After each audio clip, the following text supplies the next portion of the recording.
आज हम एक ऐसी अंतर्राष्ट्रीय घटना की चीरफाड़ करने वाले हैं जिसने पूरी दुनिया में हलचल मचा दी है। तारीख थी 3 जनवरी 2026। जगह वेनेजुएला। अमेरिका ने एक बड़ा सैन्य अभियान किया, नाम था ऑपरेशन एब्सोल्यूट रिजॉल्व। और इसमें वेनेजुएला के राष्ट्रपति निकोलस मादुरो को गिरफ्तार कर लिया गया। हाँ, हमारे पास इस पर कई दिलचस्प दस्तावेज हैं, अंतर्राष्ट्रीय न्यूज रिपोर्ट्स हैं, वेनेजुएला की तबाह हो चुकी अर्थव्यवस्था का पूरा कच्चा चिट्ठा है। और हार्वर्ड की एक बहुत गहरी रिपोर्ट भी है जो बताती है कि इस देश को दोबारा खड़ा कैसे किया जा सकता है। बिल्कुल। तो आज हमारा मिशन है इस पूरे भूचाल को समझना।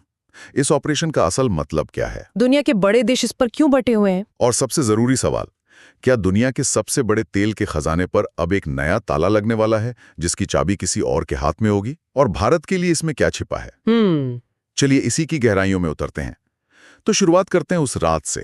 हुआ क्या था, एक्शन क्या था असल में? हाँ, हमारे सूत्रों के मुताबिक 150 से ज्यादा अमेरिकी विमानों और स्पेशल फोर्सेस ने वेनेजुएला की राजधानी कराकस पर धावा बोल दिया। मुख्य निशाना थे सैन्य ठिकाने और जाहिर है राष्ट्रपति भवन। और कुछ ही घंटों में निकोलस मदुरो और उनकी पत्नी सिलिया फ्लोरेस को पकड़ लिया गया और उन्हें सीधा न्यूयॉर्क ले जाया गया। आरोप है नार्को टेररिज्म के। और यहीं से मामला पूरी तरह से एक भू राजनीतिक शतरंज के बिसात में बदल जाता है। बिल्कुल, दुनिया दो खेमों में बढ़ गई है। साफ साफ ये सिर्फ एक देश का मामला नहीं रहा।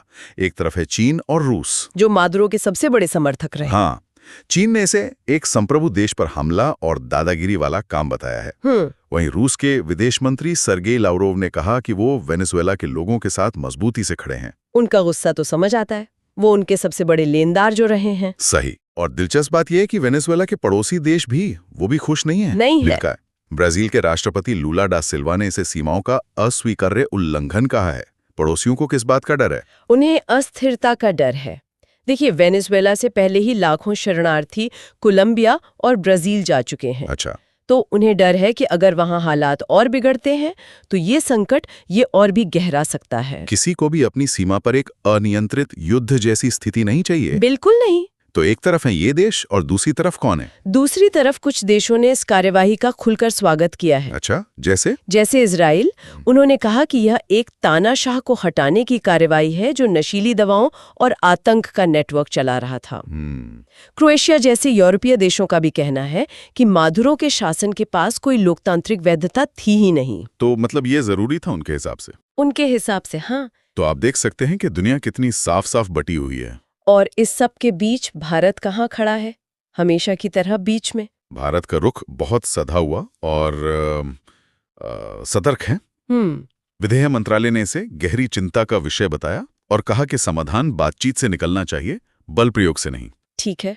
साथ ही वेनेजुएला में रह रहे भारतीय नागरिकों के लिए एक एडवाइजरी भी जारी कर दी गई है कि सावधान रहें। हाँ, कि गैर जरूरी यात्रा ना करें और सावधान रहें। ये सारी राजनीतिक बयानबाजी तो अपनी जगह है, लेकिन इन बयानों से वेनेजुएला के आम नागरिक का पेट तो नहीं भरता। नहीं। असली सवाल तो ये है कि जिस अर्थव्यवस्था के वजह से ये सब हुआ उसका क्या होगा। इस ऑपरेशन से पहले वहां के हालात क्या थे? हालात शब्दों में बयां करने मुश्किल है। सोचिए, एक ऐसा देश जो दुनिया के सबसे बड़े प्रमाणित तेल भंडार पर बैठा है। सऊदी अरब से भी ज्यादा? हाँ, सऊदी अरब से भी ज्यादा। और उसकी अर्थव्यवस्था पिछले 10 साल में 80% सिकुड़ गई। 80%? ये किसी युद्ध में हुई तबाही से भी ज्यादा है। देश ने भयानक हाइपर इन्फ्लेशन झेला है। एक मिनट, जब हम हाइपर इन्फ्लेशन कहते हैं तो इसका आम इंसान के लिए क्या मतलब है? हम अखबारों में पढ़ते तो हैं, पर असल में होता क्या है? इसका मतलब है कि आप सुबह जो ब्रेड 100 रुपए की खरीदते हैं, शाम तक उसकी कीमत 200 हो जाती है। हाँ, या शायद 500। लोगों को 1 किलो आलू खरीदने के लिए बोरियों में नोट भरकर ले जाने पड़ते थे। बाप रे। पैसा अपनी कीमत पूरी तरह खो चुका था। ये आर्थिक तबाही का सबसे विभत्स रूप है। पर ऐसा हुआ कैसे, इतना तेल होने के बावजूद? इसकी जड़ें ह्यूगो चावेज के दौर में हैं। जब तेल की कीमतें 2000 के दशक में आसमान पर थी तो उस पैसे से बहुत बड़े सामाजिक कार्यक्रम चलाए गए। लेकिन 2 बड़ी गलतियां हुई। पहली, अर्थव्यवस्था को तेल के अलावा किसी और क्षेत्र में विकसित करने की कोशिश ही नहीं की गई। सब कुछ तेल पर निर्भर था। बिल्कुल। और दूसरी, और शायद सबसे बड़ी गलती, सरकारी तेल कंपनी PDVSA में से अनुभवी इंजीनियरों और विशेषज्ञों को निकालकर राजनीतिक वफादारों को भर दिया गया। हाँ, और तेल के कुओं में दोबारा निवेश नहीं किया गया। तो जब 2014 में तेल की कीमतें गिरी तो पूरा महल ताश के पत्तों की तरह ढह गया। एकदम। आपके पास तेल तो था, लेकिन उसे निकालने की तकनीक, विशेषज्ञता और पैसा सब खत्म हो चुका। हाँ, उत्पादन लगातार गिरता गया और देश दिवालिया हो गया। तो क्या ये अमेरिकी ऑपरेशन उस अर्थव्यवस्था के लिए एक तरह का जबरदस्ती का रीसेट बटन है? आप इसे ऐसा कह सकते हैं। ये वैश्विक ऊर्जा बाजार के लिए एक बहुत बड़ा रीसेट हो सकता है। अच्छा। पहली बार दुनिया के सबसे बड़े तेल भंडार पर एक ऐसा ढांचा काबिज हो सकता है जो अमेरिका समर्थित हो। अगर ऐसा होता है तो ये ओपेक के लिए सीधी चुनौती होगी। एक मिनट, क्या ये वाकई इतना आसान है? क्या हम ये नहीं मान रहे कि वेनेजुएला में अब सब कुछ ठीक हो जाएगा? नहीं नहीं, सालों से बर्बाद हुए तेल के कुओं को फिर से चालू करने में तो दशकों लग सकते हैं। आपका सवाल बिल्कुल सही है। ये आसान नहीं है और इसमें सालों लगेंगे, लेकिन संभावना ही अपने आप में बहुत बड़ी है। अभी तक सऊदी अरब और रूस जैसे देश तेल बाजार को नियंत्रित करते आए हैं। सही। अगर वेनेजुएला का तेल उत्पादन धीरे धीरे भी बढ़ता है तो बाजार में एक नया और बहुत बड़ा खिलाड़ी आ जाएगा जो उनकी कीमतें तय करने की क्षमता को कम कर देगा। और इससे वैश्विक तेल कीमतों में स्थिरता आ सकती है। बिल्कुल। और भारत के लिए इसके क्या मायने हैं? हमारी एक रिपोर्ट कहती है कि भारत का करीब $1 बिलियन $1 बिलियन यानी लगभग 8,000 करोड़ रुपए वेनेजुएला में फंसा हुआ है। सही। ये भारतीय तेल कंपनियों, खासकर ओएनजीसी विदेश का बकाया पैसा है। मादुरो सरकार ने तेल तो ले लिया लेकिन भुगतान नहीं किया। अब अगर वेनेजुएला में एक स्थिर अमेरिका समर्थित व्यवस्था बनती है और तेल का उत्पादन फिर से शुरू होता है तो भारत को अपना पैसा वापस मिलने की उम्मीद कई गुना बढ़ जाएगी। तो एक तो पैसा वापस मिलेगा। हाँ, और दूसरा और शायद बड़ा फायदा होगा, तेल की कीमतों में कमी। भारत दुनिया के सबसे बड़े तेल आयातक देशों में से है। अगर वेनेजुएला का उत्पादन बढ़ता है तो वैश्विक बाजार में आपूर्ति बढ़ेगी और कीमतें नीचे आ सकती हैं, जिसका सीधा असर भारत के व्यापार घाटे और महंगाई पर पड़ेगा। बिल्कुल। तो भारत के लिए इसमें बहुत कुछ दांव पर लगा है। वाह, तो एक तरफ खरबों डॉलर का तेल और दूसरी तरफ उतना ही बड़ा कर्ज। इस गुत्थी को कोई सुलझाएगा कैसे?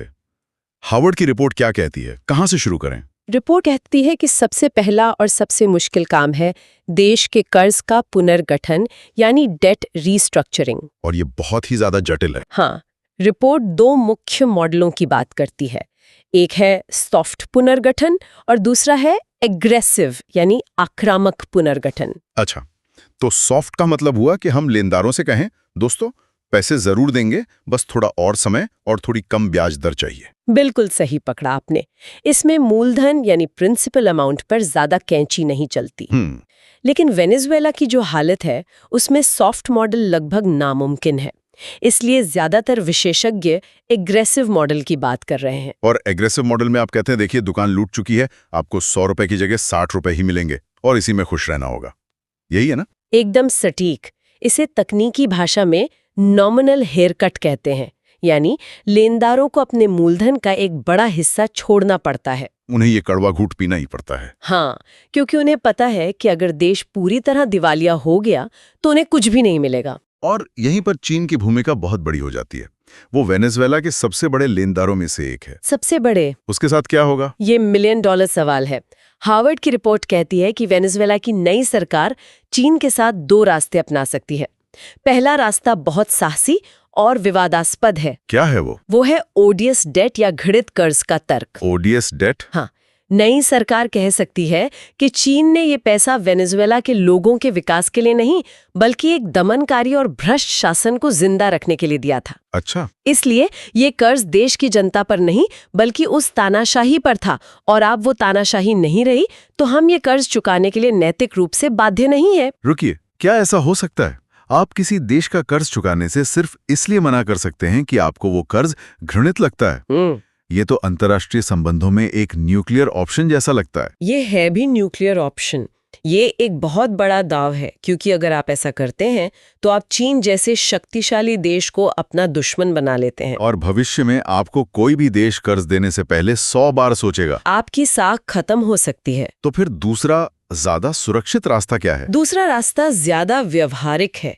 वो ये है कि चीन के साथ टकराव मोल लेने के बजाय सहयोग किया जाए। मतलब बातचीत की टेबल पर आया जाए। हाँ, चीन को कुछ रियायतें दी जाएं, कर्ज चुकाने के लिए एक नया समझौता किया जाए और बदले में भविष्य में तेल क्षेत्र के पुनर्निर्माण के लिए चीन से और निवेश मांगा जाए। जरा उस कमरे की कल्पना कीजिए।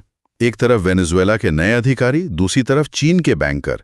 मेज पर क्या बात हो रही होगी? ये किसी हाई स्टेक्स पोकर गेम से कम नहीं है। तो इन सब का निचोड़ क्या है? अगर कर्ज की समस्या सुलझ जाती है, तेल का उत्पादन फिर से शुरू हो जाता है, तो क्या हम एक नई दुनिया की तरफ बढ़ रहे हैं जहां ऊर्जा की राजनीति पूरी तरह बदल जाएगी? हाँ, ये कहना जल्दबाजी नहीं होगी। हार्वर्ड की रिपोर्ट का एक अनुमान बहुत चौंकाने वाला है। वो कहते हैं कि अगर सही निवेश और स्थिरता मिले तो अगले 10 साल में वेनेजुएला का तेल उत्पादन 30 लाख बैरल प्रतिदिन तक पहुंच सकता है। 30 लाख बैरल, ये तो बहुत बड़ी संख्या है। बहुत बड़ी। और अगर ये उत्पादन एक अमेरिकी समर्थित ढांचे के तहत होता है तो ये ओपेक के बाजार पर नियंत्रण को सीधी चुनौती देगा। सऊदी अरब और रूस की कीमतें तय करने की क्षमता बहुत कम हो जाएगी। बिल्कुल। ये सिर्फ तेल की कीमतों की बात नहीं है, ये भू राजनीतिक शक्ति संतुलन की बात है। रूस और चीन, जिन्होंने मादुरो का समर्थन किया था, लैटिन अमेरिका में अपना एक बहुत महत्वपूर्ण सहयोगी खो देंगे। और वहीं अमेरिका का प्रभाव उस क्षेत्र में दशकों बाद फिर से बहुत मजबूत हो सकता है। हाँ, तो ये घटना सिर्फ वेनेजुएला तक सीमित नहीं है, इसके दूरगामी वैश्विक परिणाम होना तय है। हमने सैन्य कार्रवाई की बात की, दुनिया भर की प्रतिक्रियाओं को समझा। ले हार्वर्ड की रिपोर्ट में एक बात छिपी है जो शायद भविष्य की सबसे बड़ी और सबसे मानवीय चुनौती की ओर इशारा करती है। सही। रिपोर्ट कहती है कि वेनेजुएला की सरकारी क्षमता और संस्थाएं, यानी स्टेट कैपेसिटी एंड इंस्टीट्यूशंस, हाँ, वो पूरी तरह से खोखली हो चुकी हैं। हजारों सबसे काबिल और अनुभवी डॉक्टर्स, इंजीनियर्स, नौकरशाह सब देश छोड़कर जा चुके हैं। ये सबसे डरावनी सच्चाई है। तो ये कुछ ऐसा है जैसे आपके पास दुनिया की सबसे अच्छी कार यानी तेल का भंडार है, उसे चलाने के लिए एक बेहतरीन ड्राइवर यानी नई सरकार भी है, लेकिन देश में ना सड़कें हैं, ना पेट्रोल पंप और ना ही ट्रैफिक सिग्नल काम कर रहे हैं। आप कार चलाएंगे कहाँ? यही स्टेट कैपेसिटी का असली मतलब है। तो असली सवाल सिर्फ कर्ज चुकाने या तेल निकालने का नहीं है। नहीं, असली सवाल ये है, क्या एक नई सरकार जिसे अंतर्राष्ट्रीय समर्थन भी हासिल हो, एक ऐसे देश को फिर से खड़ा कर पाएगी जहां बिजली, पानी और स्वास्थ्य जैसी बुनियादी सेवाएं देने की क्षमता भी लगभग खत्म हो चुकी है?